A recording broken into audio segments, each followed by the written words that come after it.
Hi everybody, it's Mr. Dowling here, or Uncle Sean, or Sean to my friends and family. Thank you for joining me today for our next story time during the school shutdowns.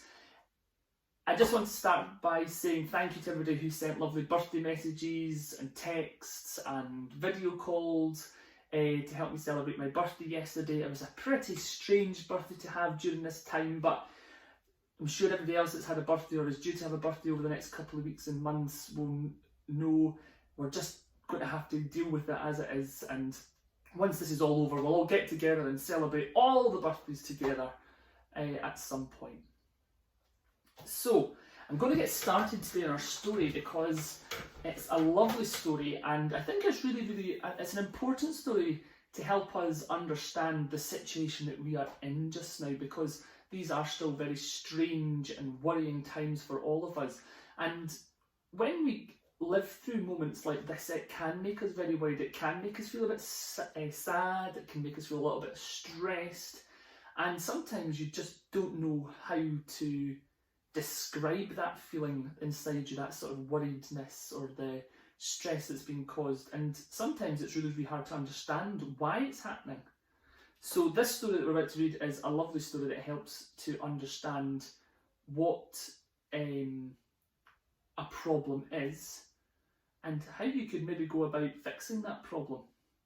And before I tell you the name of the book, I'm just going to read the blurb to you. Now, for people who don't know out there, the back of the book almost always has a little bit of writing on it with some information about the book, and that is called the blurb. So first important word of the day, blurb. Let's get it up.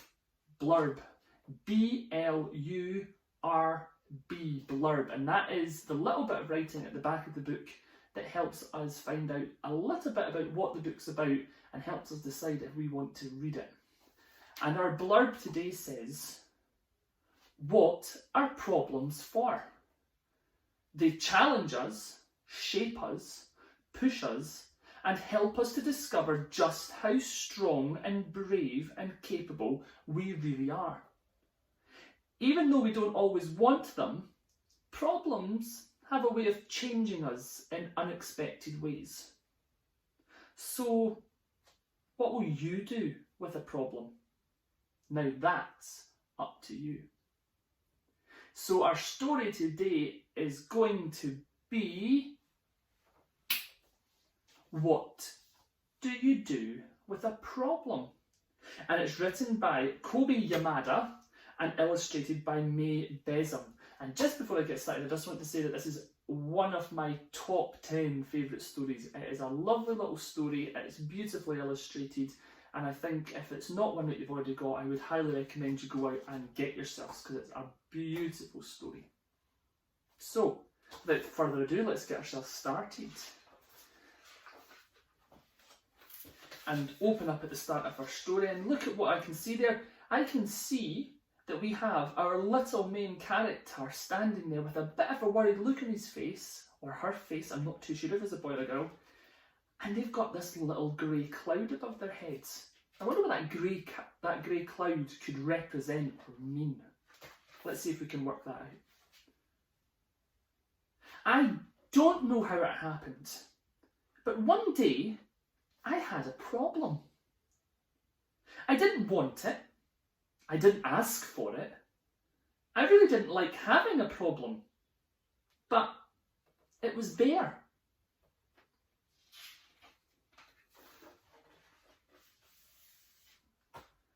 Why is it here? What does it want? What do you do with a problem? I thought. I wanted to make it go away. I shooed it. I scowled at it. I tried ignoring it.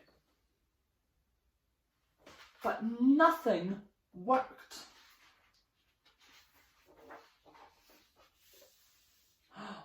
And you can see that grey cloud is starting to get a lot bigger now. Oh no. I started to worry about my problem. What if it swallows me up?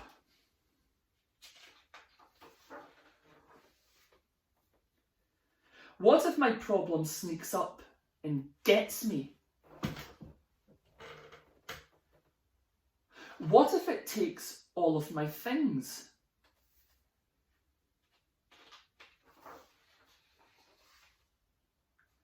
I worried a lot. I worried about what would happen. I worried about what could happen. I worried about this and I worried about that.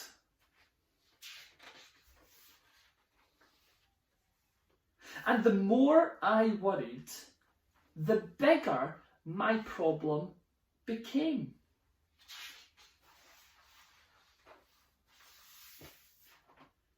I wished it would just disappear. I tried everything I could to hide from it. I even found ways to disguise myself. But it still found me.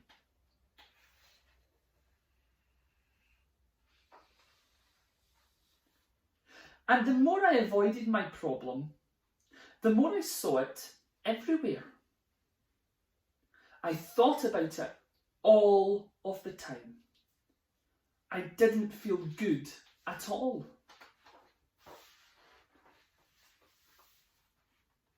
I couldn't take it anymore.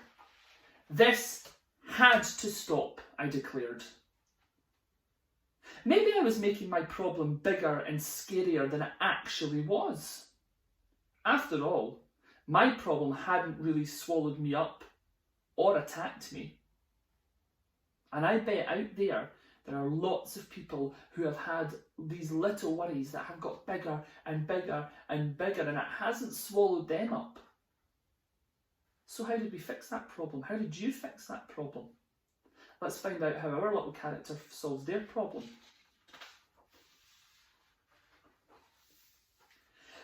I realised that I had to face it.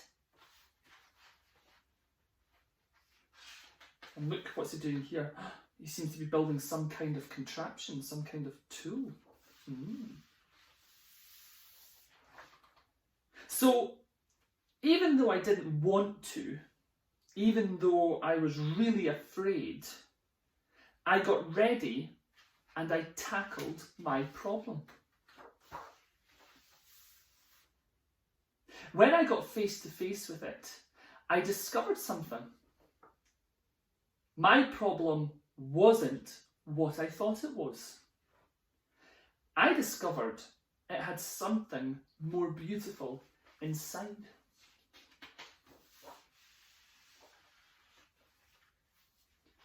My problem held an opportunity. It was an opportunity for me to learn and to grow, to be brave, to do something.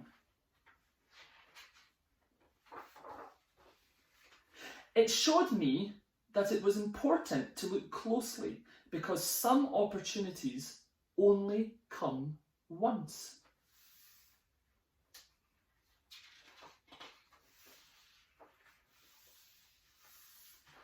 So now I see problems differently.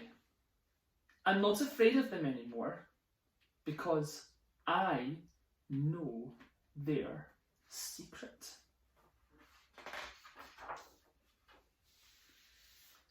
Every problem has an opportunity for something good.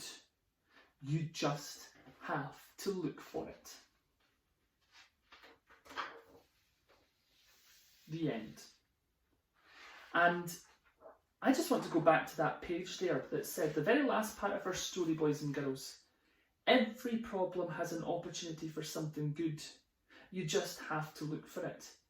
Isn't that a really uplifting and important message just now during this really strange, unusual time of lockdown and coronavirus and closures? I think this story really sums up just exactly what we have been doing over the last few weeks. We have been faced with a really big problem and we've all been worried about it. We've all had this little grey cloud hanging over all of our heads telling us that things are going to be really bad, things are going to be horrible, things are going to get worse.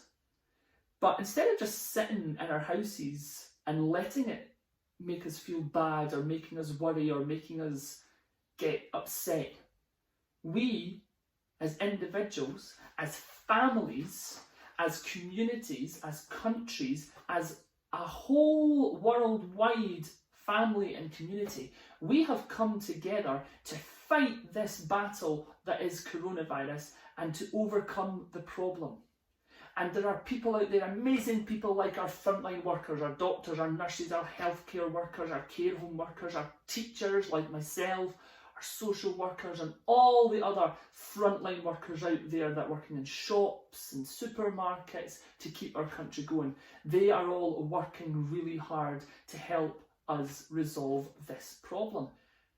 But you're not just sitting there doing nothing. You're all doing something really important as well, because not only are you helping to fight this battle by staying at home, which is fantastic, you're also at home, all the little boys and girls, all the young minds, all the mums and dads, guys and granddads, everybody out there has taken this problem and they've turned it into an opportunity. They have turned it into good. And it makes me think of people like Captain Tom Moore, who has just about smashed the £30 million mark just by walking up and down his garden. Now that sounds like it's not very special, but when you think about Captain Tom Moore, he is 99 years old. He is going to be 100 years old next week. So walking up and down your garden to all of us might seem really easy, but to him that's a challenge. But he has done that because he wanted to do something good. He was being creative. He was thinking outside the box. He was getting that army spirit that he used to have when he was a young man fighting in World War II, and he's brought it to the modern day war that we're facing, and he's done something good with it. You think about all those rainbow pictures in your windows that have been lighting up our lives and our streets and raising smiles for everybody. You think about all the people who have been donating food to local food banks. You think about all the people who are going in to help at our schools during the hubs. You think about all of these things. You think about what your mums and dads who are trying their very hardest, not only to do their own jobs at home, but to help keep you guys busy as well. To support your learning that the teachers are giving you online. To give you lots of fun things to do to keep you busy. To keep you distracted because you can't go out and do all the normal things.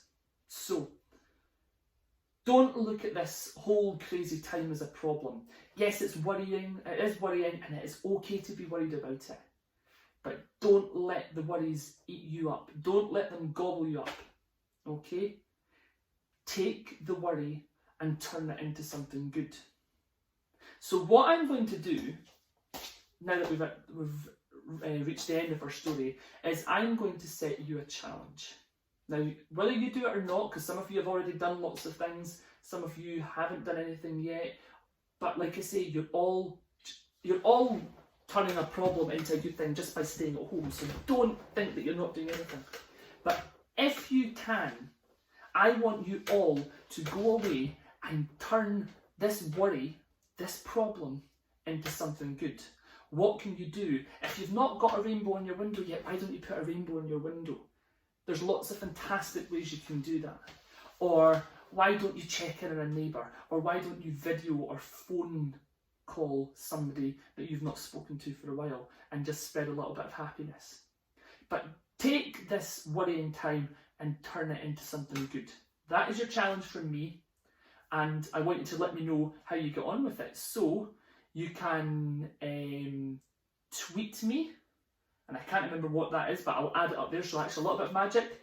Oh, there's my tweet, my Twitter page. So please tweet me some photos of some of the good things that you're doing. Or you can text me if you've got my phone number. You can email me if you've got my email. You can comment in the box below if you want to. It's totally up to you. But go out, do something good. Turn those worries and problems into something good, into an opportunity. And maybe you will feel a little bit happier, a little bit braver, a little bit stronger, and a little bit more capable of overcoming anything bad that comes your way in the future. Thanks for joining me, everybody, and I will see you all tomorrow for our next story time, which I think is going to be a little bit of a sequel to a story we had yesterday for my birthday, because Wonky Donkey was very popular with all of you, so I have only gone and got the sequel Dinky donkey. Looking forward to reading that for you all tomorrow. Have a good one. Bye.